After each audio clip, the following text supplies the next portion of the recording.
Rhodesia was not as advanced as South Africa. It was a much smaller society. We didn't have the same sophistication as South Africa. We did not have the same technology. We did not have the same economies of scale.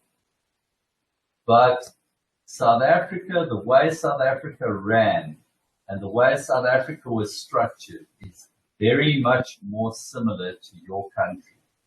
And I will tell you, in South Africa, the professors, the newspaper editors, the millionaires, the multimillionaires, they would all come out and they would say the same kinds of things that your billionaires and your professors are saying. And in South Africa, it was only when I came to South Africa that I really ran into liberals in Johannesburg.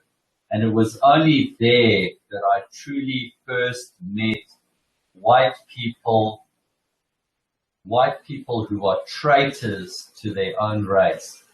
And I found that the whites, especially the English-speaking whites, were so under the thumb of the Jewish thought process that it took me years. I myself was also misled, because when everybody in society is talking like a liberal, it wears off on you. And when everybody, your co-workers, your boss, your employer, the newspaper, when everybody is saying the same thing, it affects you, and you can easily be misled, even if you resist it, even if you feel, this is not quite right.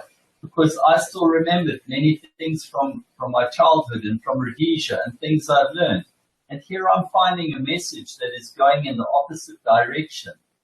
And then when everybody tells it to you, and people with university degrees tell it to you, and they carry on with it, then it starts affecting you, and it misleads you. For a period of time in South Africa in the 1980s, I myself was misled. I started finding myself becoming more and more liberal. But that process only lasted for about 6 or 7 years. And then certain things started to kick in, and I started resisting it in certain ways. But even so, it took a long time to really build up a big resistance and to really openly go against everybody and say, hey, all of you, you're wrong. You're wrong. This is rubbish now. And that time for me came in the year 2001. In the year 2001, that was when I just decided I can't take this anymore. I've got to say something. Everybody's crazy. They're just not seeing what should be seen.